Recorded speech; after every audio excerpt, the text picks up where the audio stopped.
nafasi ya kuja kumuaga baba yao ambaye sasa ameondoka. Taratibu kabisa watoto wa kiume wakiwa wanapita kwa ajili ya kuweza kuaga.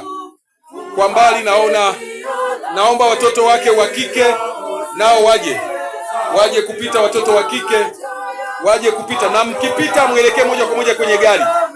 Wanafamilia, mkipita naomba mwelekee moja kwa moja kwenye gari ambalo limeandaliwa kwa ajili yetu. Taratibu kabisa mabinti wa marehemu wakiwa wanapita katika jeneza la baba yao mpendwa ambaye kwa namna moja leo ndiyo siku yake ambayo tunamuaga katika mji wetu huu wa Mlandizi. Taratibu kabisa wakiwa wanaaga mwili wa baba yao, watoto wa marehemu wakitumia nafasi ya kuweza kumwaga baba yao mpendwa ambaye alifariki siku ya Jumanne katika majira ya saa 12:30 katika hospitali ya Ocean Road, na hatimaye sasa dada yake wa marehemu naye anapita kwa ajili ya kumwaga kaka yake. Taratibu kabisa wajukuu nao wakiwa wanapita kwa ajili ya kuweza kumwaga.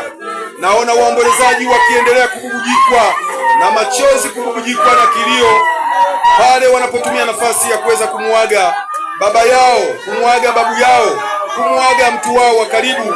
Taratibu kabisa wakiwa wanatumia nafasi hii ya kuweza kuaga. Namuona mdogo wake marehemu naye katekista, taratibu naye akipata nafasi ya kuweza kuaga mwili